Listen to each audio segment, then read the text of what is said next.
Praise the Lord. എല്ലാവർക്കും കർത്താവ് യേശു ക്രിസ്തുവിന്റെ നിസ്തുല്യ നാമത്തിൽ പ്രഭാതവന്ദനം. ആത്മമന ശുശ്രൂഷയിലേക്ക് എല്ലാ പ്രിയപ്പെട്ടവരെയും ഇന്ന് പ്രഭാതത്തിലും സ്വാഗതം ചെയ്യുന്നു. ഇന്നത്തെ ചിന്തയ്ക്കായിട്ട് 2 തിമോഥെയോസ് 2-ാം അധ്യായത്തിൻ്റെ 15-ാമത്തെ വാക്യം. സത്യവചനത്തെ യഥാർത്ഥമായി പ്രസംഗിച്ചുകൊണ്ട് ലജ്ജിപ്പാൻ സംഗതിയില്ലാത്ത വേലക്കാരനായി ദൈവത്തിന് കൊള്ളാകുന്നവനായി നിൽപ്പാൻ ശ്രമിക്കാം. വളരെ അനുഗ്രഹിക്കപ്പെട്ട ഒരു വചനമാണ് 2 തിമോത്തി ചാപ്റ്റർ 2 വേഴ്സ് 15. സത്യവചനത്തെ യഥാർത്ഥമായി പ്രസംഗിച്ചുകൊണ്ട് ലജ്ജിപ്പാൻ സംഗതിയില്ലാത്ത വേലക്കാരനായി ദൈവത്തിന് കൊള്ളാകുന്നവനായി നിൽപ്പാൻ ശ്രമിക്കുക. അപ്പോൾ ദൈവത്തിന് കൊള്ളാകുന്നവനായി നിൽപ്പാൻ ശ്രമിക്കുക എന്നുള്ള വാക്ക് എനിക്ക് വളരെ എന്നെ ചിന്തിപ്പിച്ചു പ്രഭാതത്തിൽ. പ്രിയരെയും സത്യവചനത്തെ യഥാർത്ഥമായി പ്രസംഗിച്ചുകൊണ്ട് ലജ്ജിപ്പാൻ സംഗതിയില്ലാത്ത വേലക്കാരനായിട്ട് നിൽക്കണം. മൂന്നാമതായിട്ട് പറയുന്ന ഒരു ഭാഗമാണ് ദൈവത്തിന് കൊള്ളാകുന്നവരായി നിൽപ്പാൻ ശ്രമിക്കുക.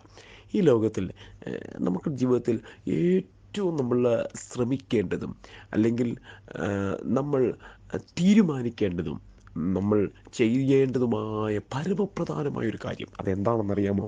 ദൈവത്തിന് കൊള്ളാകുന്നവനായി നിൽപ്പാൻ ശ്രമിക്കുക. അപ്പം ദൈവത്തിന് കൊള്ളാകുന്നവനായി നിൽപ്പാൻ ശ്രമിക്കാൻ ഈ പ്രഭാതത്തിൽ കർത്താവ് നമ്മെ ഓർപ്പിക്കുകയാണ്. നമ്മൾ ആർക്ക് വേണ്ടിയാണ് നിൽക്കേണ്ടത്? ദൈവത്തിന് കൊള്ളാകുന്നവനായി നിൽപ്പാൻ ശ്രമിക്കാം, അല്ലേ? ചിലരെ ചിലർ അവരുടെ ഓഫീസിൽ നല്ല പെരുമാറ്റം, നല്ല ക്യാരക്ടർ എല്ലാം ഉണ്ടാകും. നല്ല നിലയിൽ അവർ എന്ത് ചെയ്യുന്നുണ്ട്? അവരുടെ ബോസിനെ അല്ലെങ്കിൽ അവരുടെ മാനേജർക്ക് ഒക്കെ കീഴ്പ്പെട്ട് വളരെ വളരെ വളരെ മാന്യത പുലർത്തുവാൻ ഇടയായിത്തീരും. എന്തിനാണ്? അവരുടെ ജോലിയോടുള്ള ബന്ധത്തിൽ, അവരുടെ ഭാവിയോട്, അവരുടെ ഭൗമികമായ നന്മകളോടുള്ള ബന്ധത്തിലൊക്കെയാണ് അവരെന്ത് ചെയ്യുന്നത്? അപ്രകാരം അവരുടെ സ്വഭാവത്തെ എന്ത് ചെയ്യുന്നു? നിയന്ത്രിച്ചും ചിലപ്പോൾ അവർക്ക് അവരുടെ ആ ജോലിയോടുള്ള മുൻപോട്ട് പോകുമ്പോൾ പല പ്രശ്നങ്ങളുണ്ടാകും. എന്നാൽ അതിനെല്ലാം നിയന്ത്രണവിധേയമാക്കി മുൻപോട്ട് പോകുവാനൊക്കെ അവർ ശ്രമിച്ചുകൊണ്ടിരിക്കും. എന്തിനാണ്? അവരുടെ നല്ല ഭാവിക്ക് വേണ്ടിയാണ്, അല്ലെങ്കിൽ അവരുടെ ചില നല്ല നന്മകളുടെ വഴികൾക്ക് വേണ്ടിയാണ്. അതുപോലെ ഇന്ന് അങ്ങനെ ചെയ്യുന്ന പലരെയും നമുക്ക് കാണാൻ സാധിക്കുന്നുണ്ട്. എന്നാൽ ഇന്ന് പ്രഭാതത്തിൽ എത്ര പേര് ദൈവത്തിന് കൊള്ളാകുന്നവരായി നിൽപ്പാൻ അത് ശ്രമിക്കാറുണ്ട്?